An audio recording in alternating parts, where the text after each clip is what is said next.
Grabe, di namin na-expect na mag-aaway ang dalawang to.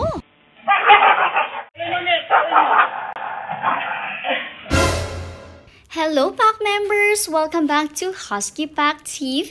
Siyempre, bungad na bugad sa video natin ngayon ang napakakulit na si Althea at parang update na nga lang rin to para sa kanya. Kasi nga tingnan nyo na kung gaano siya kaganda yung skin niya, gaano siya kasigla at medyo lumaki-laki naman na siya ng very light.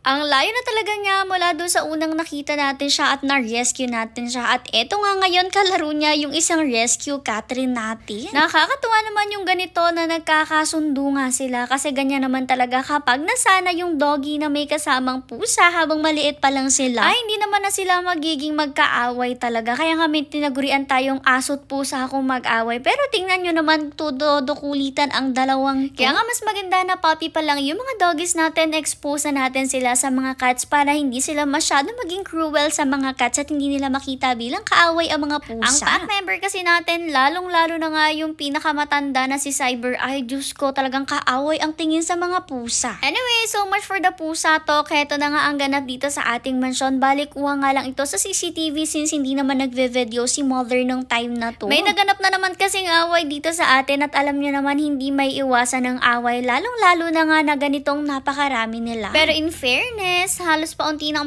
yung mga nangyayaring away dito sa ating mansyon. Ngayon nga, siguro mga once a month na lang may nag-aaway dito. At siguro nga in 2 months, minsan isa lang ring beses. Our pack members naman kasi they get along well at wala naman talaga sa kanila yung magkakaaway talaga from the very beginning. Mostly talaga yung mga away nila, pikunan lang talaga yun. Kumbaga naglalaro-laro lang sila, mag-aasaran, tapos magkakapikunan at ayun, nagiging totoong away na at nagkakasakitan na sila. Yun rin nga yung talagang iniiwasan natin dito sa ating pack members kasi kapag nag-aaway talaga sila, hindi mawala yung tendency na magkasakitan sila, yung magkakakagatan talaga sila. Naalala ko nga noon nung mag-away si Snowy at si Athena, Diyos ko, butas-butas talaga yung nguso ni Athena sa kagat ni Snowy at grabe din, talsikan yung dugo sa kwarto ko. Nakakatrauma na rin talaga yung mga away guys kasi nga yung away nila talagang gamitan ng ngipin. Although hindi naman lahat sila ganoon, minsan yung iba nating pack members ay payabangan lang talaga when it comes to away pero minsan hindi maiwasan yung ganoon. Kaya naman kapag ganito sila sa off-leash area, may tagabantay nga at haya nandito nga si Kuya Sermenyo palagi. Every time na lumalabas sila, habang naglilinis nga ang mga kuyas natin sa loob, si Kuya Sermenyo naman yung nandito. Kita nyo rin nga nung medyo pauna ng video ay medyo kalmado pa nga ang ating pack members hanggang sa maya-maya pa magumpisa na nga sila na may mga kanya-kanya ng kakulitan. Si Athena, casually nangangamot-ngamot lang dyan sa sahig at hindi nakikisama sa mga kulitan kaya naman ibig sabihin safe pa talaga kasi minsan si Athena yung nag-umpisa na mga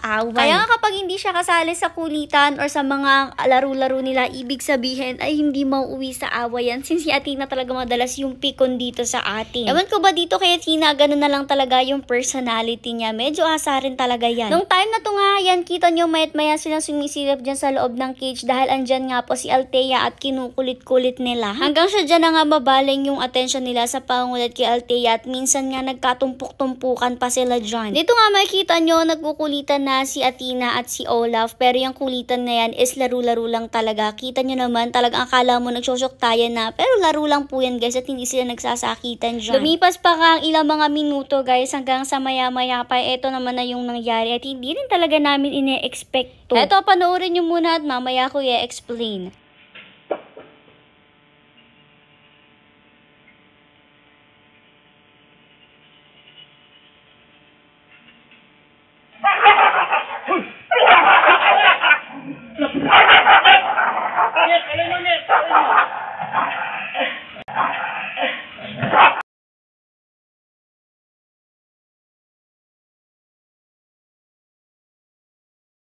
At ayan nga, kitang-kita nyo naganap, bali nakasilip lang sila dyan kay Althea hanggang sa bigla na lang nga pong magkagatan si Snow White at si Olaf. Dali-dali rin nga lumapit si Kuya Sermenyo, tinry nga napigilan sila, kukuhanin na rin sana niya si Olaf nung time na to. Pero kung papanoorin yung mabuti, medyo so slow mo ko kasi nung hagipin na niya si Olaf, bigla naman pong nakisali or lumapit si Athena. Tapos paglapit ni Athena ay nakisali siya sa away as nag-growl na siya dyan at nakikikagat na siya. Kaya naman nagalit rin sa kanya si Olaf at siya'y napag pagbalingan ng galit ni Olaf. Kitang-kita nga sa video kung paano nakikikagat dyan si Athena tapos siya na yung kinagat ni Olaf dyan. Pero ang nangyari nga sa pagkagat ni Olaf, ang nakagat niya po ay yung hita ni Kuya Sir Myrno. Yes guys, as in nakakagat si Olaf ng very light lang parang naman. Yung pangil ni Olaf, nag-scratch nga siya dyan sa pinaka-legs ni Kuya Sir Myrno. Kaya napa-atras talaga siya dyan at hindi niya napigilan ang dalawa. Dyan na nga pumasok si Kuya Edmar nyo na galit kasi nga nakasakit pa yung dalawa at nagkakasakitan rin kaya sila. Kaya naman si Kuya Edmar nyo, dali-dali siyang gumawa ng paraan para ma-break nga yung tension sa kanilang dalawa since hindi nga sila nasasaway sa palo ng konti na Kuya Sir Myrno. Ang ginawa nga ni Kuya Edmar nyo ay hinagisan nga sila nitong tsinelas pero doon naman tinumbok ni Kuya Edmar nyo yung tsinelas sa sahig. Nag-serve nga lang yan as warning sign sa kanilang dalawa na kailangan na nilang tumigil, and in fairness, nag-work rin naman since tumigil na nga ang dalawa dyan at naghiwalay. Anyways, alam ko na rin agad yung makikita ko sa comment section na OA daw bakit kailangan batuhin or paluin. Alam nyo naman at palagi ko sinasabi kapag ganitong sitwasyon wala na talaga kaming ibang magawa kundi nga po ang dahasin sila ng kaunti. Actually, kahit sino naman talagang gagawa ng paraan para nga po mapaghiwalay sila kaysa nga po magkasakitan sila ng tuluyan. Di bali na nga kung mapalo sila ng konti, ang mahalaga ay tumigil yung away nila kasi ayaw natin na magkaabutan pa yan sa duguan talaga. At alam ko rin nga na meron mga hindi mag-agree sa comment section pero gaya nga ng sabi namin palagi, ganito nga kami minsan kapag hindi na talaga kaya na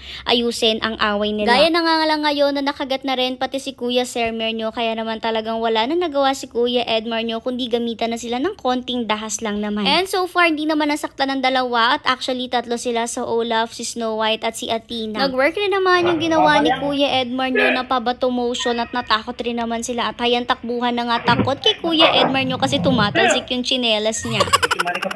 Nung time na to kasi pinagagalitan na niya sina Athena, si Olaf at si Snow White. Although normal naman yung mag-away syempre. Pero gaya nga sabi ko, as much as possible iniiwasan natin yan kasi ayaw naman natin na magkasakitan sila. At minsan kailangan rin talaga na may katakutan sila para nga tumigil sila. Kita nyo naman kahit hindi pa tumatalsik yung tsinelas ni Kuya Edmar nyo ay talagang natatakot na sila. Pero hindi ibig sabihin nun ay evil si Kuya Edmar natin. Kaya guys, please be careful sa comment section. Mahal na mahal ni Kuya Edmar yung ating pack members kaya naman ganyan yung ginagawa niya. Di bale na nga po na masaktan sila ng konti kaysa nga magkasakitan sila at magkaduguan. Anyways, after naman ng away, back to normal na ulit ang ating pack members. O diba parang wala naman nangyari, balik sa kulitan na at nung time na to yung iba tingin-tingin pa rin kay Kuya Edmar. Yung nakagat naman ni Olaf kay Kuya Sir Myrno, ayan hinihimas-himas niya. Konti lang rin naman yan at hindi nga bumuon talaga. Parang na-scratch lang talaga yung outer part ng kanyang pinaka-skin. And syempre, thankful tayo na walang nangyayaring sobrang matindi sa ating pack members ngayon. Yan na nga ang away nila for this month at baka nga next month na ulit ang sunod. Ay, grabe naman.